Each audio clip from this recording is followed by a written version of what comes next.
কয়েকদিন পর বাবা হতে যাচ্ছে ইনশাআল্লাহ, নবজাতকের অভ্যর্থনায় আমার করণীয় কি? সদ্যজাত সন্তানের প্রতি বাবা মায়ের উপর কি কি হক রয়েছে?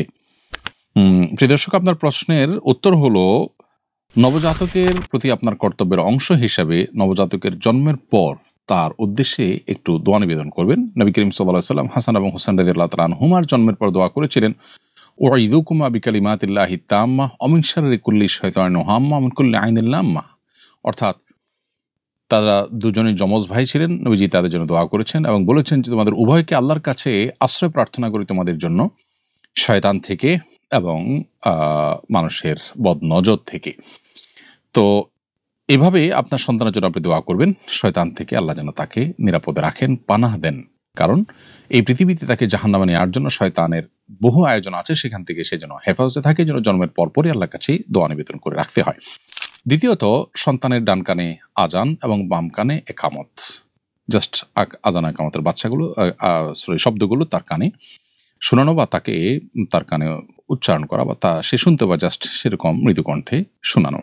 তৃতীয়ত, তাহনিক করা, অর্থাৎ কোনো নেককার মুত্তাকি পরহেজগার মানুষকে দিয়ে, সেরকম কাউকে না পাওয়া গেলে নিজেরা করতে পারেন, একটু খেজুর মুখে চিবিয়ে এর যে ভেজা অংশ সেটা বাচ্চার মুখে লাগাই দেওয়া, সেজন্য একটু চুষতে পারে, অথবা একটু মধু মুখে লাগিয়ে তার মুখে দেওয়া বিসমিল্লাহ বলে।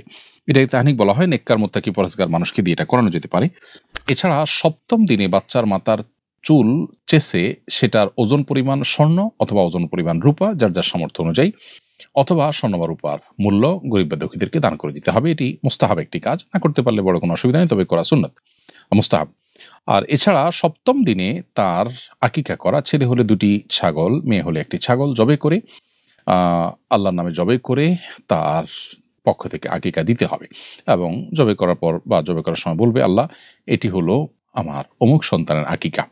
তার আগে তার জন্য সুন্দর একটা নাম নির্বাচন করতে হবে। সে নাম নির্বাচন করার ক্ষেত্রে শরিয়ার যে নীতিমালা আছে সেগুলো লক্ষ্য করে তার মুসলিম আইডেন্টিটি প্রকাশ পায় সেরকম নাম রাখার চেষ্টা করতে হবে। আজকাল অনেকে আমরা আনকমন নাম রাখতে গিয়ে মুসলিম আইডেন্টিটির বাইরে চলে যায় এবং এমন সব নাম রাখি সন্তানদের যে নামগুলো দেখে তাদের আসলে মুসলিম কি অমুসলিম বোঝার কোনো উপায় থাকে না। পৃথিবীতে পশ্চিমারা যাদের ধর্মকর্ম একেবারে হারিয়ে গেছে, তারা পর্যন্ত তাদের সন্তানদের নামকরণ করার ক্ষেত্রে ধর্মীয় আইডেন্টিটিকে এখনো মাথায় রাখে।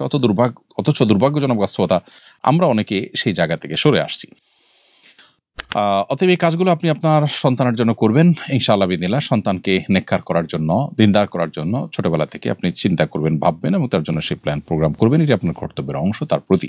সদ্যজাত সন্তান দেখতে ভিন্ন রকম, এ কারণে আমাদের এলাকার এক ব্যক্তি স্ত্রীকে তালাক দিয়েছেন। সন্তান দেখতে ভিন্ন রকম হলে স্ত্রীর প্রতি সন্দেহ পোষণ করা এবং তালাক দেওয়া সঙ্গত কিনা, এ ব্যাপারে শরীয়ত কি বলে? খুবই প্রয়োজনীয় একটি প্রশ্ন। প্রিয় দর্শক, এমন হতে পারে যে মা বাবা দেখতে একরকম, তাদের সন্তান হুবহু দেখতে অন্য কারোর মতো, বা মা বাবা কারোর চেহারার সাথে সন্তানের মিল নেই, এমনটি হতে পারে। মা বাবার গায়ের যে রং, সন্তানের রং তার ভিন্নতর কিছু, এমনটিও হতে পারে। এটিকে স্বাভাবিক হিসাবে নেওয়া উচিত এবং এর মাধ্যমে মায়ের চরিত্রে কালিমা লেপন করার কোনো সুযোগ কিন্তু ইসলামের দৃষ্টিতে নেই। এবারে সুস্পষ্ট একটি হাদিস সহিহ মুসলিমে বর্ণিত হয়েছে। আবু হুরায়রা বর্ণনা করেছেন যে নবী করিম সাল্লাল্লাহু আলাইহি ওয়াসাল্লামের কাছে বনী ফাজারা গোত্রের এক ব্যক্তি এসে বলেছেন, হে আল্লাহর রাসূল, আমার স্ত্রী এমন এক সন্তান প্রসব করেছে যে সন্তান কালো, অথচ আমরা দুজনে সাদা। তো এই কালো সন্তান কোত্থেকে এলো? এটা নিয়ে আমার স্ত্রীর প্রতি আমার সন্দেহ তৈরি হয়। তখন নবী করিম সাল্লাল্লাহু আলাইহি ওয়াসাল্লাম তাকে জিজ্ঞাসা করলেন, তোমাদের কি ওঁট আছে? বললেন, হ্যাঁ, অনেক ওঁট আছে। তিনি বললেন, যে ওঁট আছে তোমাদের, এই ওঁটগুলোর সবগুলোর কালার কিরকম? সবগুলোর কালারই কি লাল? তিনি বললেন যে এই ওঁটের কালার লাল। নবীজি বললেন যে এর মধ্যে কি কোনোটা ছাই টাইপের কালার নাই? নবী সাল্লাল্লাহু আলাইহি ওয়াসাল্লাম এর প্রশ্নের জবাবে সাহাবী বললেন যে হ্যাঁ, একটা আছে বা কোনোটা আছে যে ছাই বা আপনার কি বলে এটাকে সুরমা কালারের। তখন নবী করিম সাল্লাল্লাহু আলাইহি ওয়াসাল্লাম বললেন যে এটা কিভাবে হলো? তখন বলল যে হয়তো তার পূর্বের কোনো ওঁট এরকম ছিল, সেখান থেকে এটা হয়েছে। নবী সাল্লাল্লাহু আলাইহি ওয়াসাল্লাম বললেন যে তোমার সন্তানের বেলাও একই কথা প্রযোজ্য। তার বংশের পূর্বের কারোর থেকে তার এ কালার এসে থাকতে পারে।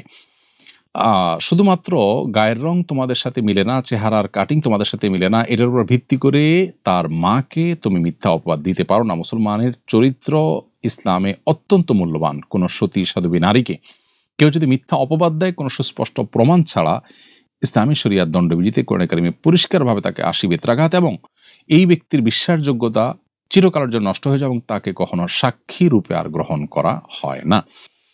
এরকম কঠিন শাস্তির কথা বলা হয়েছে একজন নারীর, সতীর্থা দেবী নারীর চরিত্রে কালিমা লেপন করবার কারণে। অতএব কোনো মা বাবার সন্তান যদি ভিন্নতর হয়, তাদেরকে নিয়ে বাজে কথা বলা অথবা মার চরিত্রে কালিমা লেপন করা সুস্পষ্টভাবে হারামি হাদিস থেকে, মুসলিমের হাদিস থেকে পরিষ্কারভাবে বোঝা গেল।